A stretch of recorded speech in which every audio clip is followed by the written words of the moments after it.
You got the thumbnail right. Nakakuha ako ng US visa. Yung parents ko ay na-denied unfortunately.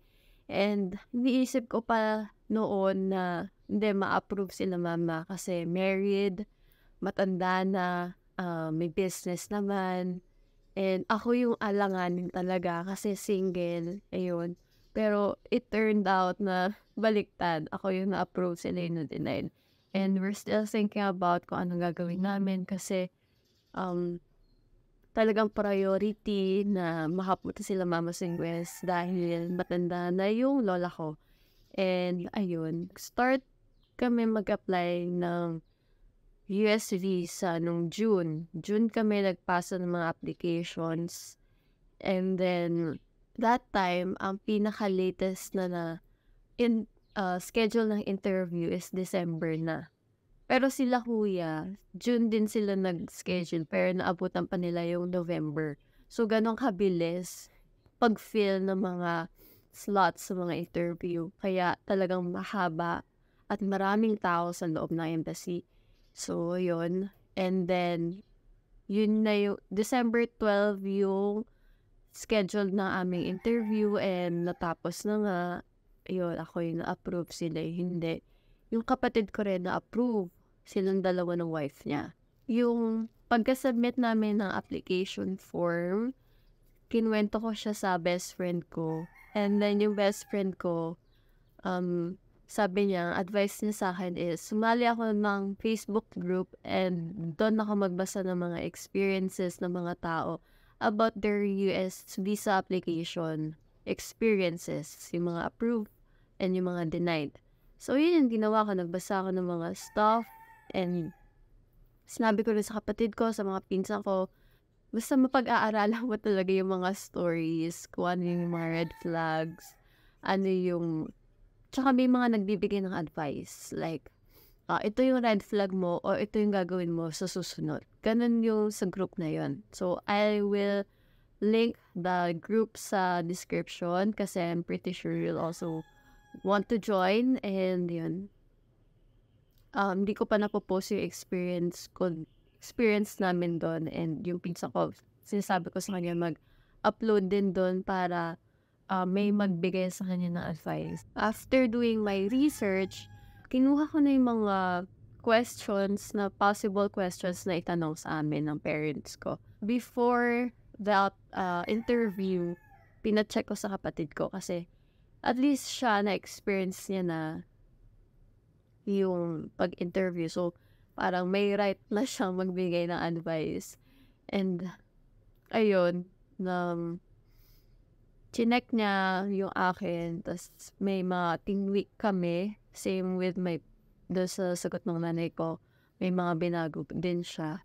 Tapos, since nauna nga siya, so alam niya na yung process sa embassy. So, sinabi niya rin sa akin kung anong unang mong papakita, anong unang gagawin, ganyan. The day itself, bawal magdala ng phone, gadgets, earphones, smartwatch, anything na electronics, bawal. And then, it would be nice na magdala na lang ng wallet tsaka yung papers. Kasi yun lang yung dinala ko talaga. And then, yung iba, iniwan na lang sa kotse. Pero in some cases, hindi ko alam kung paano nila iniiwan yung gamit nila. Pero yun yung option. Iwan sa kotse. Kami, iniwan na namin sa kotse. And then, nag-print out na lang ako ng map kung paano pumunta sa embassy kasi hindi pa ako nakapunta doon. Pero, yun, meron naman akong mga kasama na marunong pumunta ng embassy. Tapos, after that, nakarating na kami ng embassy. Marami nagbebenta doon ng mga ballpen, tsaka face mask. So, huwag kayong bibili kasi hindi naman kailangan nun. Cross, marami kang makikitang mga taong nakapila. And then, meron ka rin makikitang signage na 10:30, 8:30, 9.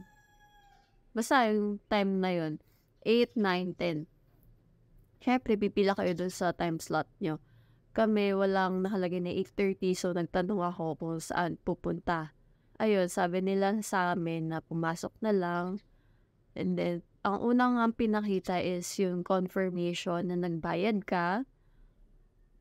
Tapos pina-proceed kami sa susunod na pila, and then sa susunod na pila na yun, hiningi yung passport, binigay namin and nilagyan ng sticker with the barcode and time slot. So, pagkatapos noon, diretso na kami pasok sa compound ng embassy. Pero meron pang x-ray. So, sa x-ray yon, aalisin yung belt, kung may belt, coins, and then mga papers ilalagay din sa tray. So, lahat aalisin. Kami sabay-sabay na lang kasi family naman. And then, proceed na doon sa basta mayroong pila for non-immigrants tsaka immigrants. So, sundan nyo lang yung mga tao na sa harap nyo and then magtanong. So, yun din yung ginawa ko. So, tinanong ko yung nag-a-assist na saan kami pwedeng pumila, anong next step, ganyan. Sabi niya, umupo kayo sa third row, tatawagin ko kayo kapag kayo na. So, yun, nag-umupo kami and then nag-iintay, natawagin. Tapos, meron din kasing pila sa loob ng, may pila pa bago pumasok talaga din ng building. And then, tinawag na kami, pumila kami, bumili pa si mama ng tubig na worth 60 pesos. And then, bawal ipasok yung Coke. Pero yung water, pwede naman. Basta bibilhin dun sa, dun sa tindahan na yun. And then, pagpasok namin, meron na namang x-ray. Yun na yung final x-ray. Tapos, aalisin ulit yung mga coins, watch, tsaka belt. So, mas okay na rin na wag na lang mag-belt para hindi na hassle magtanggal. So, hindi na rin. So, kami rin, hindi namin na-hassle kasi wala kaming dalang bag.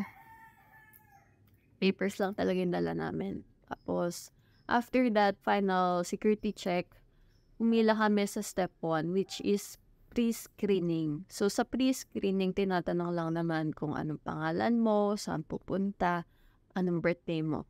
And then, second step is fingerprints. Doon na kami nagkahiwalay ng parents ko kasi una silang inassign ng window and then na-stop na ako doon sa pila. Tapos, pagdating sa window nila, matagal yung nag-a-assist. So, nung ako na, inassign ng window, dun ako sa malapit na window and then, mabilis lang yung process sa akin. So, mabilis ako nakapunta sa step 3. Tapos sila, medyo natagalan pa sa step 2. Kaya, nagkahiwalay na kami dun. Ang tagal ng pila, ang daming tao.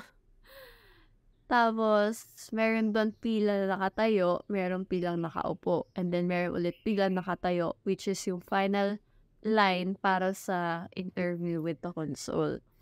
Sinubukan kong pakalmahin yung sarili ko. Siyempre, kinakabahan din ako. Pero, tried not to think of negative thoughts na what if na hindi ako makapasa. Hindi ko naisip na hindi makakapasa yung parents ko. I was so positive na makakapasa sila. And then, I tried to remember yung mga sasabihin ko. Ang goal ko is not to stutter.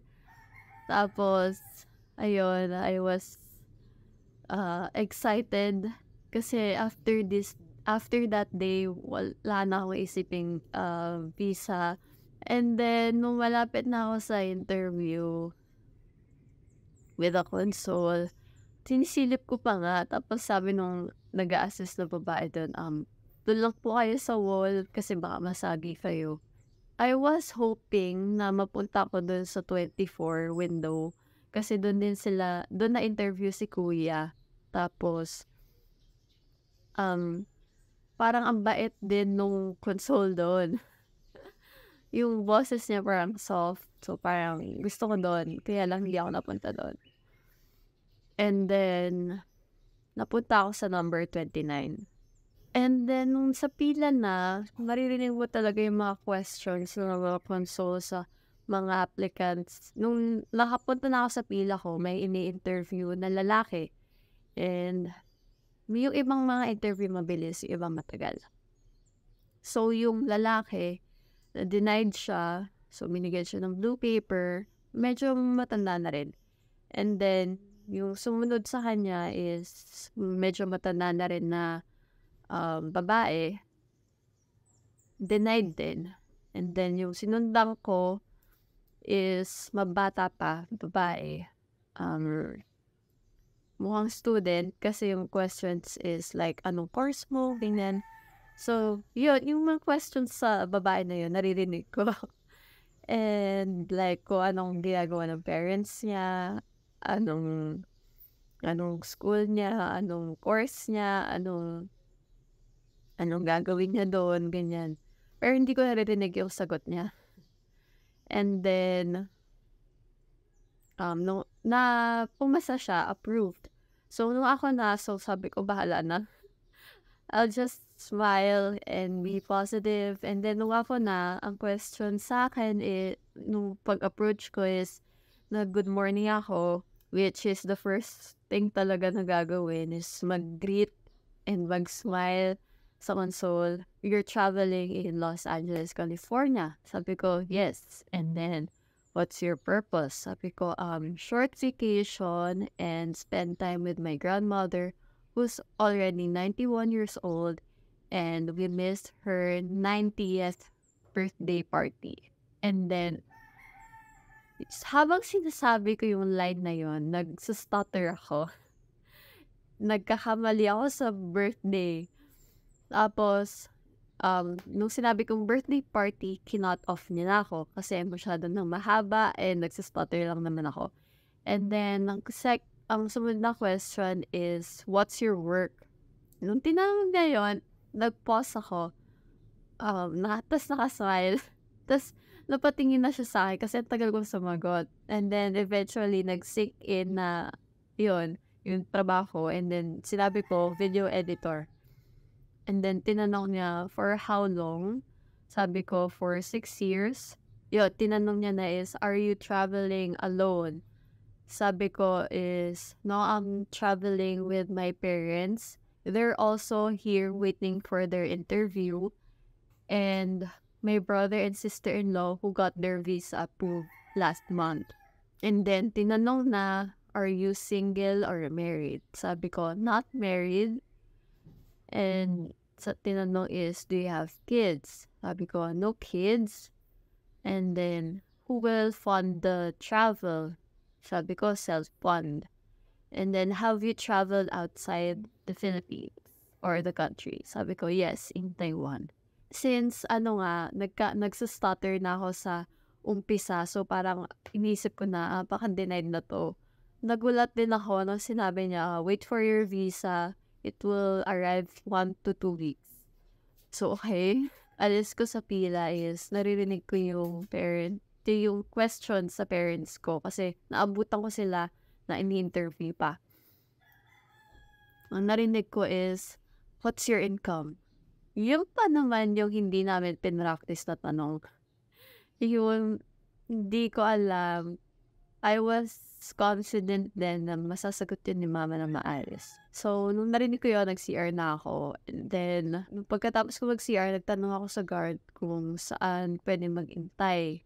Kasi akala ko matagal pa sila. And then, sabi nila, lumabas ka na lang ng compound, dun mo na lang hintayin. So, paglabas ko, nakita ko agad sila. And then, I was so excited, baka mamaya approved. So, excited akong malaman yung results. So, tinanong ko, approve ba? Sabi nila, hindi daw. May natanggap silang blue paper and nakalagay is humanitarian parole. And then, sinabi ko ako approve, ganyan. Tapos, hindi daw sila fit doon sa category ng visa. Dapat doon nga daw sa humanitarian. Tinanong ko sa kanila kung ano ba yung mga questions na tinanong. Pinractice din kasi namin na maghingi sila ng interpreter para mas confident silang sumagot. And ang tanong is, saan mo punta? Sabi nila is Los Angeles, California. Anong gagawin nyo? Magbabakasyon. Kapili ang nanay na 91 years old na. Hindi kami nakapunta nung 90th birthday niya dahil sa pandemic restrictions. Sino ang gagastos? Sabi nila, sariling gastos po namin. Anong trabaho pala? Meron po kaming restaurant with catering service sa loob ng mall na may XX na taon na. Tapos magkano income? And then, anong net? And then, doon na sila binigyan ng papel and saying na hindi nga sila fit dun sa category ng visa. Dapat mag-apply sila for humanitarian parole.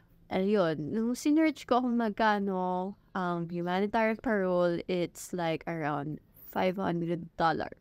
Kailangan nga ng mga proof na ganito yung situation. So yun, hindi pa namin alam kung anong gagawin namin. Pero ang naisip kong plan is mag-travel sila mama sa Singapore. Ay, yun. Tinanong din pala sa kanila is, nag-travel na ba sila outside the country? Ang sagot nila, hindi.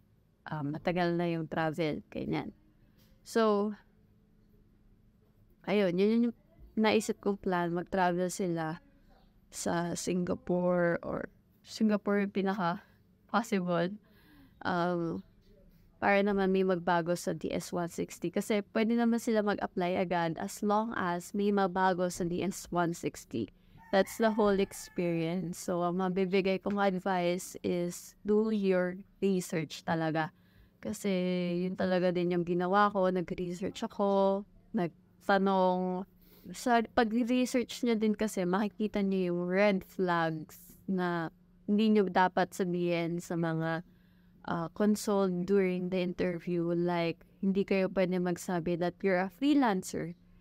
Kasi a freelancer, you can isipin nila na you can stay, pwede ka magstay na matagal sa US. So, hindi nyo pwede sabihin you're a freelancer, na remote yung work nyo, you're working from home, na you're hybrid. Yun, hindi nyo pwede sabihin na yung mga yun na yun. And then, nabasa din ako na wag daw i-mention na mag-visit ng relative, ganyan. Pero kasi, ako naman, sinabi ko pero na-approve. So, yun talaga yung magulo sa akin. Basta mag-research lang kayo dun sa group na yun. Like, search nila yung keyword and then may makikita naman kayo mga dun, mga same situations. So, ayun. That's it for the whole US visa application. If you want me to do yung kung paano namin sinagutan yung DS-160, kung paano yung naging process nung pag-schedule ng appointment, just let me know sa comment section. And this is just a sit-down talk about the experience of getting my US visa. Oh yeah, I'll update you mamaya kung single entry or multiple entry. Sila kuya kasi multiple entry yung nakuha nila. So, ayun. Hoping din na multiple entry. Ayun. I'll see you guys on my next video. Bye! Okay, sige.